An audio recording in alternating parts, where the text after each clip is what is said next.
இதை அவர்கள் கேட்ட பொழுது இருதயத்திலே குத்தப்பட்டவர்களாய் பாத்தீங்களா? நானா சொன்னேன், ஐயாவே படிக்கிறார் பாருங்க. இருதயத்திலே இன்னைக்கு நிறைய பேர் குத்தப்படலை. அவங்களுக்கு 6 மாசம் பரிசு கொடுத்து என்ன பிரயோஜனம்? 1 வருஷத்துக்குள்ள கொடுத்து என்ன பிரயோஜனம்? ஒரு அரை மணி நேரம் இருந்தா கொடுத்தா கூட போதும். ஆனா இருதயத்துல மெய்யான மனம் திரும்புதல் வரட்டும். அல்லேலூயா. நிறைய பேருக்கு தெரியல, ரட்சிப்பிலேயே ஓடுறாங்க. மனம் திரும்புதலுக்கு 7 படிகள் உண்டு. நாங்க புஸ்தகமா அதை வெளியிட்டு, நான் வாயில் சொல்லக்கூடாதுதான் பேப்பர்ல எழுதுனேன். ஐயா கூட்டத்தின் முடிவில் விருப்பம் உள்ளவங்க புஸ்தகங்களை வாங்கும்படி அவர் சொல்வார், நான் சொல்ல மாட்டேன். அல்லேலூயா. என்னடா எம்எல்ஏ இவ்வளவு பெரிய பட்ஜெட் போட்டாரு. அருமையானவர்களே, அங்கே ஆண்டவர் ஒரு உடன்படிக்கை செய்தார். அதுதான் விருத்த சேதனத்தினால உடன்படிக்கை. அந்த விருத்த சேதனத்தை புதிய ஏற்பாட்டில் எடுத்து படிங்க. எரேமியா 31ஆம் அதிகாரம் 31ஆம் வசனத்தை படிங்க. புதிய ஏற்பாட்டினுடைய சாயலை தீர்க்க தரிசனமாக எரேமியாவுக்கு ஆண்டவர் எழுதுகிறார். படிக்க. அதான் புதிய உடன்படிக்கை. ஆபிரகாமுக்கு செய்த அந்த விருத்த சேதனத்தின் உடன்படிக்கை புதிய ஏற்பாட்டிலே ஒரு புதிய உடன்படிக்கையாக கொடுக்கிறார். எடுத்து படிங்க. எரேமியா. இதோ நாட்கள் வரும் என்று. இதோ நாட்கள் வரும். நாட்கள் என்பது என்ன அர்த்தம்? இதோ கிருபையின் காலம் வரும். நியாயப்பிரமாண காலம் முடிவடையும். இடைக்காலம் தீர்க்கப்படும். இதோ நாட்கள் வரும் என்று கர்த்தர் சொல்லுகிறார். அப்பொழுது இஸ்ரவேல் குடும்பத்தாரோடும் யூதா குடும்பத்தோடும் புது உடன்படிக்கை பண்ணுவேன். நான் ஒரு புதிய உடன்படிக்கையை உண்டு பண்ணுவேன். அடுத்தது, நான் அவர்கள் பிதாக்களை எகிப்து தேசத்திலிருந்து அழைத்து வர கைப்பிடித்த நாளிலே அவர்களோட பண்ணின உடன்படிக்கையின்படி அல்ல, ஏனெனில் நான் அவர்களுக்கு நாயகரா இருந்தோம். எரேமியா 31:32. ஐயாவுக்கு இங்கிலீஷ் தான் படிக்கிறேன். நான் அவர்கள் பிதாக்களை எகிப்து தேசத்திலிருந்து அழைத்து வர கைப்பிடித்த நாளிலே அவர்களோடு பண்ணின உடன்படிக்கை. முன்னாடி எழுத்தின்படி பண்ண உடன்படிக்கை அல்ல, மேலாட்ட விருத்த சேதனம் பண்ணிட்டு போட மட்டும் இல்ல, இனி உள்ளான ஒரு விருத்த சேதனத்தை கொண்டு வருவது ஆண்டவர் அந்த ஒரு புதிய உடன்படிக்கை குறித்து பேசுகிறார். படிங்க. அடுத்தது, ஏனெனில் நான் அவர்களுக்கு நாயகரா இருந்தோம், அந்த என் உடன்படிக்கையை அவர்கள் மீறி அவமாக்கி போட்டார்களே என்று கர்த்தர் சொல்லுகிறார். அடுத்த வசனம், அந்நாட்களுக்கு பிற்பாடு நான் இஸ்ரவேல் குடும்பத்தோடு பண்ண போகிற உடன்படிக்கையாவது. பாத்தீங்களா? அவர்களோடு நான் செய்ய போற உடன்படிக்கை என்னது? பைபிளை நல்லா படிக்கணும். வேதத்தை அப்படியே ஒவ்வொரு நுணுக்கத்தோடு, அது உங்களுக்கு இதை தவிர வேற வேலையே கிடையாது. நீங்க என்ன பண்ணி தெரியுமா? இதை விட்டுட்டு இல்லாததெல்லாம் ஓடுறீங்க. அதனாலதான் ஆண்டவர் துக்கப்படுறாரு. நீங்க இதுக்கு மட்டும் முதலிடம் கொடுங்க.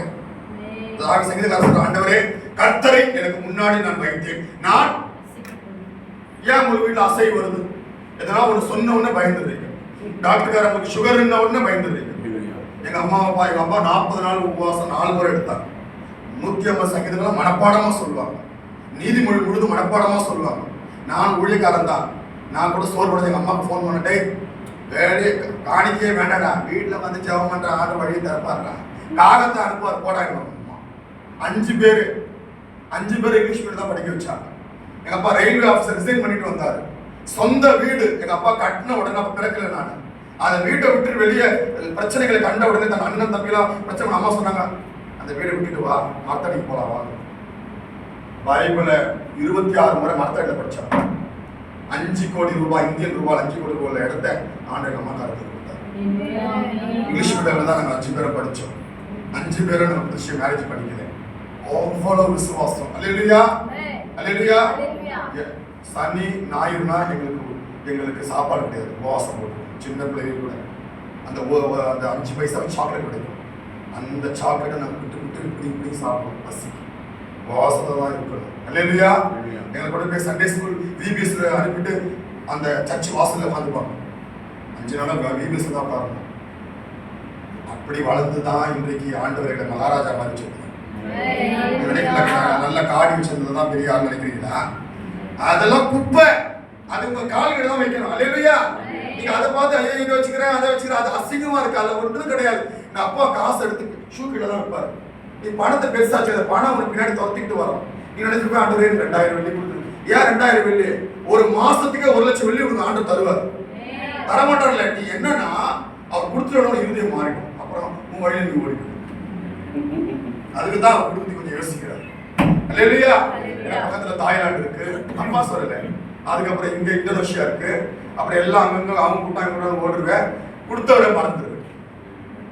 காகா கொண்டு வந்து கொடுக்குதுன்னா நம்மளால காகத்தை பிடிச்சிப்பாங்க. எலியா காகத்தை பிடிச்சிட்டு ஆண்டவர் விட்டுருவாங்க. காகத்தை கட்டளிட்டது யாரு சொல்லுங்க? உனக்கு ஆசீர்வாதங்களை கொடுக்கிறவர் உன் சொந்தம் பெந்தம் நண்பர்கள் கிடையாது, ஆண்டவர் மட்டும்தான். நீ உன் சொந்த பந்தத்துக்காக சர்ச்சைக்கு வருது நிறுத்தாத.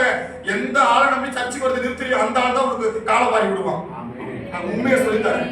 எந்த ஆளுக்காக நீ ஜெபம் பண்றதை நிறுத்தியோ அதே ஆள் தான் உன் சத்துருவா மாறுவான்.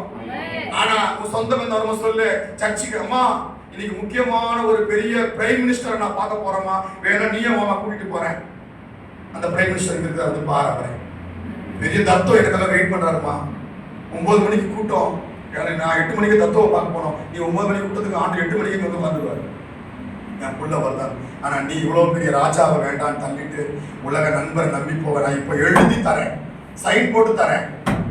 ஆண்டவரை தவிர இந்த உலகத்துல வேற ஒருத்தரை நீ நம்பினாலும் அது உன்னை காலவாரி. நான் சொல்றது பொய்யா? இந்த ஐயா மறுக்கிறது போது எனக்கு பயமா இருக்கு. அல்லேலூயா, அல்லேலூயா. அங்கே நான் அவர்களுக்கு ஒரு உடன்படிக்கையை கொடுத்திருக்கிறேன். படிக்குமா? நியாய பிரமாணத்தை அவர்கள் உள்ளத்திலே வைத்து. பாத்தீங்களா? நான் சொல்றது பொய்யா? நியாய பிரமாணத்தை இருதயத்தில் வைக்கிறார். எப்படி வைக்கிறாரு? நியாய பிரமாணமாகி அந்த வசனம் இருதயத்திற்குள்ள அப்படியே பாய்ந்து அவருக்குள்ள வைக்கிறாரு. அதை அவர்கள் இருதயத்திலே எழுதி, இருதயத்திலே எழுதி, நான் அவர்கள் தேவனாய் இருப்பேன், நான் அவர்களுடைய தேவனாய் இருப்பேன், அவர்கள் என் ஜனமாய் இருப்பார்கள் என்று கர்த்தர் சொல்கிறார். பாத்தீங்களா? நான் சொல்றது பொய் நினைக்கிறேன். 2000 வருடங்களுக்கு முன்னாடியே எரேமியாவுக்கு தீர்க்க தரிசனமாய் சொல்லிவிட்ட எரேமியாவே, ஆபிரகாமோடு நான் செய்த உடன்படிக்கை விருத்த சேதனத்தினால என் ஜனம் சொன்ன உடன்படிக்கை அது இல்ல. இப்ப நான் ஒரு உடன்படிக்கை செய்ய போற புது உடன்படிக்கை என் நியாய பிரமாணத்தை கற்பனைகளில் இல்ல இருதயத்திலே கொண்டு வர போறேன். அதுதான் இந்த மகிமையின் சுவிசேஷம். நிறைய முறை பயங்கரத்தை அழுவேன், ஆண்டவரே இவ்வளவு பெரிய சுவிசேஷத்தை எடுத்து தடுத்துறீங்களே. ஒவ்வொரு டைம் பார்க்கும்போது எனக்கு அழ வரும். ஐயோ வேதம் படிக்கிறேன், இதுல பைத்தியம் மாதிரி படிச்சுட்டு இருப்பேன். ஏன்னா இன்னும் எவ்வளவு பெரிய கடல் இருக்கு தெரியுமா? சிலர் மறைச்சுட்டு வந்து பார்த்தா எனக்கு யோசிக்கிறேன். நீங்க வலையை போட்டு போட்டு தேடி பாருங்க, வீட்டுல போய் பாருங்க, முத்துக்கள் இல்லை.